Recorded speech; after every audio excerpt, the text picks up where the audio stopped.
Hey, it's me again, and I wanted to talk about overlapping. You might remember I had mentioned that in my first video, that I have this simple idea of putting one thing in front of another. Now, I kind of wrote a couple things, I'll read those and expand on it. 4 or 5-year-old might get just discouraged if you try to get them into working with overlapping. Well, that's true. You don't want to discourage kids by introducing things too soon, but if you try with a 4 or 5-year-old and they seem to get it and take off, that'd probably be a perceptually gifted kid, right? But then you can take off with that. A talented 6-year-old might do okay with it, so it'd be like a first grader, maybe toward the end of first grade. But children 7 years old and over will often delight in the idea, and even adults can find something to express with it. The idea is to give tools for children to express themselves. That's the idea we're working with. Give them the tools, let them have fun with it, let them express themselves, and don't be too tight with them. If they want to go off in a different direction, try to look at what your child's doing and try to go with what they're interested in, but work these ideas into that if you can. That keeps them motivated and interested. It makes it their own, right? So I want to demonstrate this idea of maybe an underwater scene. This is just something I briefly drew up that should come up on the camera. And what I'm doing is keeping everything kind of small and interesting. We're going to work with detail a bit, and this might be good for even older students because older students in junior high do often want to go into a more detail-oriented, get into more detail-oriented drawing. Now, that basic idea is just start with a piece of seaweed going halfway up, and maybe that little center line. So you see right there, a piece of seaweed going halfway up. Then a fish, and it can be a very simple fish, but I want to talk more about how to draw the fish in a second. But it can be just a very simple fish coming up to the edge of the lines on the bottom of that seaweed, as you should see there. Then that seaweed coming out the top of the fish. Make sure that the seaweed doesn't go over the top of the fish should go in front.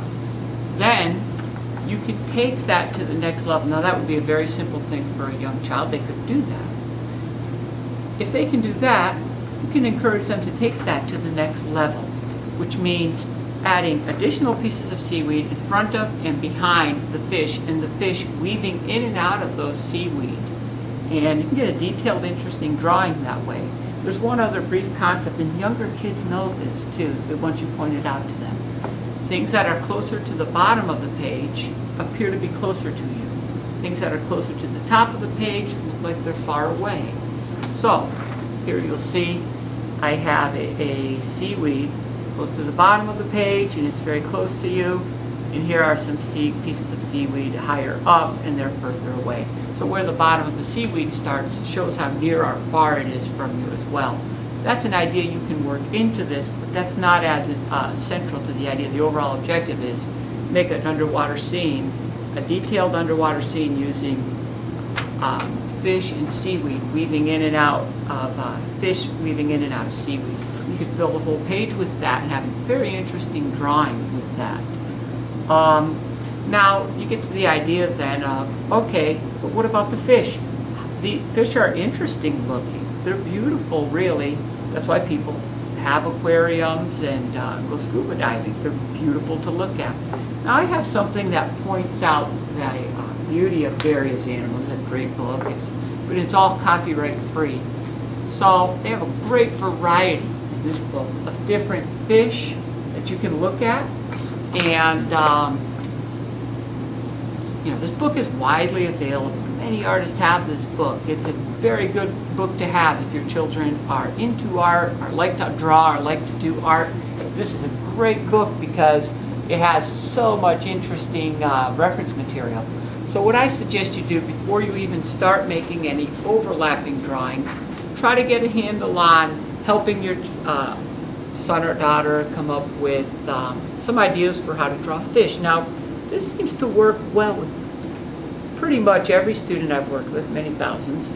And the idea is look at various reference material of fish, not just here, but anywhere you see it. The internet's filled with cool looking fish, right?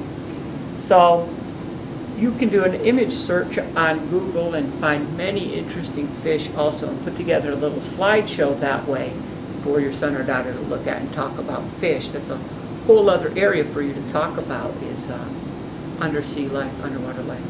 But anyway, my point is, try to have your son or daughter find the things they like. For instance, they might like the tail from that one, maybe that mean looking mouth with teeth from that one. You know, that's kind of fun for maybe the boys would like that more. Maybe they want a stripe pattern similar to that one. You know, they might like the wings from that one because it's a flying fish, you know, so that's neat, right? So what you're doing is looking at a great variety of different fish, picking in it. The child is making choices. They're evaluating, seeing what they like and what they don't like. They're expressing their choice of in terms of their taste. And what I would like to have them do then is try to put the things they like together into their own fish. They're kind of creating their own fish from the different parts. That's like a synthesis. So you have evaluation, or making choices, and then synthesis, which is putting things together. Those are high-level thinking skills, right? So, and that's something that I have found children enjoy doing, looking at interesting pictures of fish, finding the parts they like, putting them together into creating their own fish.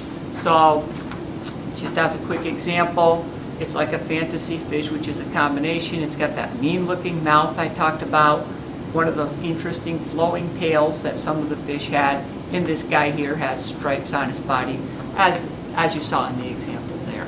That's just an idea. Now this paper is the paper you get, it's a copy paper. It's about $5 to $10 for a 500 sheet pack. So it's about a penny a sheet or less if you look for it on sale. Say get that. If your child's into art, get a big 500 sheet thing, so then they can make a large number of interesting drawings, whether it be a fish or whatever else, but in this case the fish, not worried about the preciousness of the materials or the papers. This is great sketch paper, and they're going to be sketching a large number of these fish. Once they've sketched a large number of fish, then we can move on to that overlapping idea where they're weaving in and out of the seaweed, as you see there. And that could be a very detailed, interesting drawing with a serious art concept behind it, which is the idea of space, drawing some things near and some things far away. Now, as I mentioned with drawing, you know, you're going to want a pencil. You can buy an expensive, nice set of pencils if you want, but you know, it's amazing. The education industrial complex have come up with this little device. It's really nice. It's got the eraser on the end of it. They're very inexpensive. Get a good sharpener, keep a nice tip, especially if you're doing a little detailed type drawing like this. You're probably going to want a nice tip on it, right? So get a good little sharpener, or maybe mom or dad could use a utility knife and sharpen that up. Have 3 or 4 ready, so it's not frustrating. You're ready to go if this one gets dull. It might be a good idea. So that's the basic idea. Let me review that real quick. The basic idea would be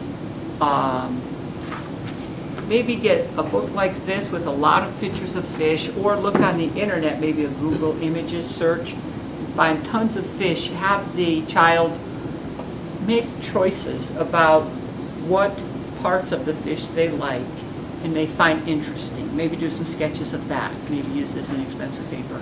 Once you have those sketches done, start putting the fish together, synthesis, coming up with your own ideas, creating your own fish.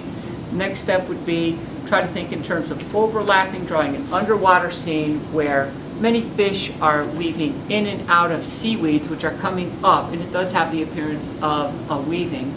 And you're going to want to have the child pay attention to, if the seaweed is higher up on the page, it's going to be further away. If it's lower down, then it's going to be closer. Don't just draw it right here on the bottom, right? Don't just have all the seaweeds come up from the bottom. You're going to want to have those additional spatial cues to help you with that. So that's a pretty good overview. And if you have any questions about that, or if I missed any part of that, you know, you could write a comment down below. And don't forget, go to my page and my homepage area that YouTube has and subscribe, and you'll be able to get an email every time I make one of these videos. Again, I'm committed. I'm going to make one of these videos every week, and I should have that posted by Monday of every week. And I'm going to try to get other videos on as well that are art related. For anybody, any children who just don't have the benefit of a good art program, or maybe need a supplement to the art program they have. I think every one of our kids needs to have a decent introduction to their perceptual development, how to develop their sense of vision in an artistic way. All right, thanks.